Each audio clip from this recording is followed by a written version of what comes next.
Welcome to KE Cast, the official podcast of Korea Exposé. I'm your host, Bruce Harrison, and thanks so much for listening. On this edition of KE Cast, I'm cooking pork belly with Korea Exposé politics editor Steven Borowiec, who's not always writing about politics. Barbecue is maybe the most social way of eating in Korea. Korean barbecue typically looks like this. A couple of people sitting around a table with a grill in the middle, cooking strips of pork, beef, or chicken.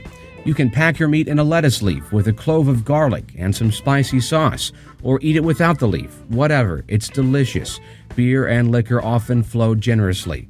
So then, why are barbecue restaurants now popping up in South Korea where you can cook and eat alone? Eating alone isn't new. It's called honbap in Korean, hon meaning alone and bap meaning food. But barbecue alone? Steven went to try it out for himself, and today at the Korea Exposé office, we chat about his night dining alone. Exposé staff writer Seohoi Park joins us in the break room for the conversation and impromptu barbecue. The meat's already sizzling. One question that I think comes up with honbap is, are people eating by themselves because they want to, because they prefer being alone, or are they eating by themselves because they have no friends? That's a good question. And so I wanted to see, what kind of people were there, and I didn't do what the conventional journalistic thing, which would be to go there and interview people and ask them why they're there and how they feel about it. You wanted to sit down and blend in with the other lonely people eating there? Yeah, and I felt like I kind of owed it to them to leave them alone and let them eat in peace. Well, just tell me what it was like in this specific restaurant. What was the name of this place, and what was the atmosphere like? This place is called Godokjin, and it's in Busan, which is a suburb of Seoul. And it was pretty quiet. I went there on, I think it was a Wednesday night. Normally when you go out for barbecue, you can get lost in the experience of chatting with your friends and drinking. And like I said, it's a very social sort of thing. But when you're by yourself, all of the responsibilities of preparing the food fall on this one person. So, And sound played a big role in it. I mentioned toward the end of the article that throughout the eating experience, something felt kind of weird to me. And it took me a little while to realize what it was. And what it was that there was none of the sounds that normally fill a barbecue restaurant. There's normally a lot of people talking and people laughing and telling stories and yelling at their servers to bring them stuff. It was very hushed, and it was almost like an evening at the library, if only the library smelled like pork. Yikes. So, hey, what would an example of the yelling at a barbecue be like? Especially the yelling at a server. Could you tell it? What would that be like? What would that sound like? 아저씨, 여기 고기 좀 가져와 주세요. Probably with a little bit more stank on it, right? Yeah, it depends on the personality. Though. Like, 저기요! Like that? So this place was void of those sounds. But what did it look like? You had like little cubicles? Or did you feel isolated? That's what I'm trying to get a feel for here. You go into this place, you know you're going to eat alone, and how alone are you? That's an interesting question. Well, the restaurant is composed into a whole bunch of different cubicles. And so everybody has their own space. Mm-hmm. And you have your own TV and your own little frying pan set up and your own side dishes and everything you need. And you're not hidden, like there's no curtain or anything. So you can still see the rest of the restaurant.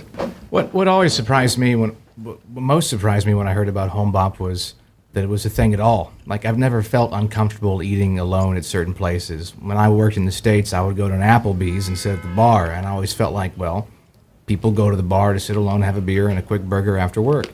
You go home. There's no taboo or anything odd about that.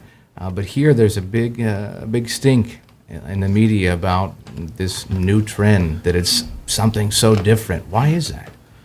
Well, because I think it goes deeper than just eating habits. Like I said, I think it's reflective of a society where people are getting married later in life, people are having fewer children.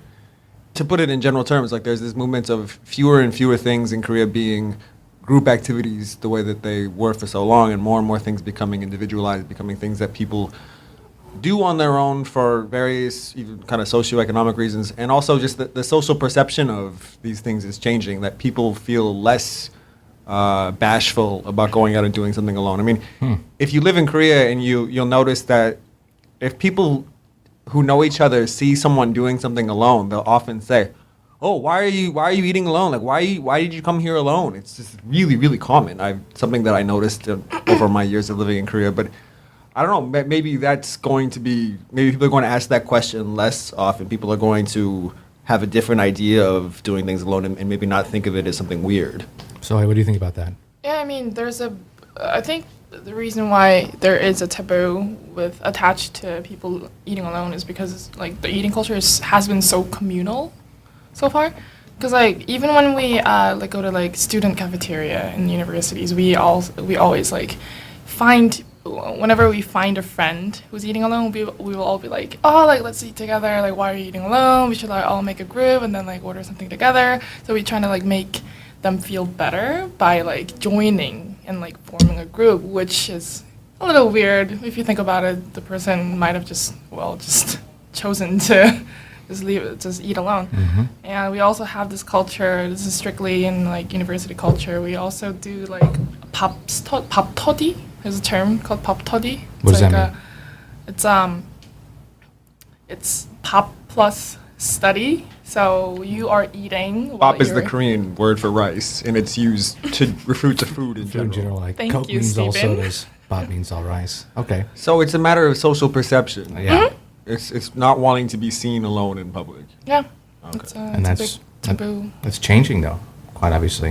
As we can see from your experience and Well, when I was still living in Canada, like you, Bruce, I would sometimes go to you know, Applebee's and get the definitely not bourbon steak. Applebee's. I didn't live in a sort of Applebee's dominant place. But if I was, going around Toronto when I was maybe in between interviews, in between meetings or whatever I was doing, I would think nothing of just walking into a bar and having a pint by myself. Hell yeah. But even some people that I grew up with in Toronto, they seem to kind of think that was weird. They're kind of like, oh, you went to a bar by yourself? Like, Yeah. you were drinking by yourself? And I was like, well, yeah, like I had a couple hours to kill, and I sat and read the paper, and I drank a beer, and it was great, and I really enjoyed it. But not everybody feels comfortable doing that. But when I would do that, I would think of it sometimes as an exercise in confidence. Like I was saying, like, I feel comfortable to sit here and do this, and I'm not worried that someone might think I'm weird. I can handle that. But isn't it ironic that you need like that much confidence to like, step inside a restaurant by yourself? Yeah. I mean, I guess you need less to go to a restaurant like the one, the gogi place in Busan, because it's specifically It's tailored to loners. And like the way that I led my article is that if you walk into a Korean restaurant, the staff will say hello, and then almost 100% of the time, the second thing that they will say is, How many? how many people are you with? And I've walked into Korean restaurants a few times by myself, and like when I was planning to eat alone, and I would have to say, oh, 혼자 왔어요, like meaning I'm by myself. And they would be sensitive about it. Like they wouldn't make me feel, as if there was anything weird about that. A But loser. it was unconventional. Yeah. And so like I said, the way I led my article was when I walked into Gorokjin, the server just looked at me and said, sit wherever you like. wherever He you like. didn't even ask me how many people are you with. And that's probably the first time I've ever walked into a Korean restaurant and had the staff say that. If you've ever been out for a night on the town in Seoul, you'll know Koreans love grilling pork, and the smell of me frying it in Exposé's shared workspace drew hungry workers, including Bum Gun-guk. What do you guys 아, 예. what do you guys think about honbap? 혼밥. 제가 자주 하는 겁니다. 예, 자주 하는 거고. 예, I usually doing 혼밥. 예, so yeah. I'm super 혼밥 man. Yeah. How do you feel when you go eat alone? How does it make you feel? Nothing. 그냥 내가 밥 먹고 싶어서 먹는 거니까요. 예. Because he wants to and he doesn't give a shit. 그렇죠. 저는 밥을 먹으러 가는 거고, 예, 밥을 먹으러 가는 거기 때문에 뭐 제가 누구랑 같이 가냐 이거는 크게 결정적인 부분이 아니라 생각합니다. 그러니까 예. It doesn't matter who I'm eating with. It's just me. I want to eat. I'm hungry. I'm eating. Yeah, it doesn't matter. Yeah. Gun-guk may be in a growing minority of honbap eaters, and as Seohoi tells us, it often depends on the type of food. There's still a bit of pork sizzling in the pan, by the way. I think it really depends on the menu because I know a lot of Koreans wouldn't feel uncomfortable eating sandwiches or burgers in Yeah. general. But when it comes to Korean traditional food, like barbecue, for example, per se, well, I would say a lot of Koreans would feel weird to eat a barbecue, which is like a communal food alone. I mean, and this thought is just coming to me now. Like I've described barbecue as the last frontier, but what's maybe even more unlikely than that is hanjeongshik. Like that's something that I just can't see Yes. anybody under any circumstances Like going in into. courses. Yeah. Like it starts with an appetizer and Yeah, then for anyone who doesn't know what hanjeongshik is, it's like a multi-course Korean meal that's made up of a whole bunch of different side dishes, and you start with some maybe some jeon, which are like Korean-style pancakes, and a whole bunch of different kimchis, and maybe some japchae, and then it ends with some kind of rice and soup. Then you might have some kind of palate cleanser, like a plum juice or something at the end of it. And that's Korean families, I think, save hanjeongshik for sort of special occasions. Maybe it's one of the parents' birthdays, or maybe it's an important business meeting. And that's a really communal eating experience. And we'll have know that honbap has really made it when there's a honbap hanjeongshik place. Yes. But Yeah. I cannot, just at least right now, I can't imagine that happening. Well, I think this is a good opportunity to fire up 2 more slabs of samgyeopsal before we wrap things up. One of the main takeaways from your experience, if you could get back to that a little bit, I forget what you said in the article, the essence or the seasoning, I forget exactly. What I said was, there's a saying in Korea that food eaten alone doesn't taste good. right. And I said that at least in the case of barbecue, and I think it's more this way for barbecue than other meal experiences, perhaps company is like seasoning. Without it, the experience lacks flavor. So I wouldn't want to eat barbecue by myself. Again, I didn't really enjoy it. I don't actually like the barbecue, just gastronomically, the food. I don't like it all that much. I mean, I do enjoy a good piece of meat as much as anybody else, but Hoo-ah. All right, yeah. this greasy pork that's been fried in a pan, I mean, it's good, but when your whole meal is revolving around this one thing, it's a bit much. And I guess I found it just kind of, maybe it's because I'm conditioned to think of barbecue as a social experience and something that you do, it's something that you do, Bruce, you know all about this, when you're going out drinking on a Friday or Saturday night. I do, yes. You meet up at a barbecue place. You just tell everybody, tell the whole crew, well, we're gonna meet at this barbecue place. And then while you're having barbecue, you eat. You have bottles of beer, maybe some soju. Yep. And so maybe I have a kind of a reflexive memory of those sorts of experiences, and maybe that's why I found eating it by myself to be not that fun. Sure. But Conditioned. I do generally like eating alone, like having lunch by myself, where I can listen to a podcast or I can read the paper or something. I'm totally cool with that. But barbecue, as we've said more than once on this, is really a social experience and really the last frontier of honbap. And I guess the next question is, this restaurant that I went to in Busan, it opened in February. How brisk of business they're doing? I mean, I don't know how many people are going to want to do this and do it more than once. For any restaurant to survive, they have to have regular customers. They have to have the same people who go in on a regular basis. And so I guess we can watch and see over the next months or perhaps the next couple of years to see if honbap barbecue places become a thing and if they start to sprout up in cities around the country. So the barbecue, though, honbap, especially restaurants, it's kind of the Wild West of the honbap world. Could you say that?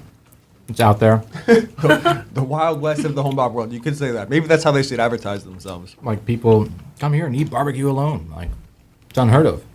But Well, I guess maybe it was unheard of. As far as I know, the place in Busan is the first place of its kind. And like I said, it'll be a sort of litmus test for how far honbap goes.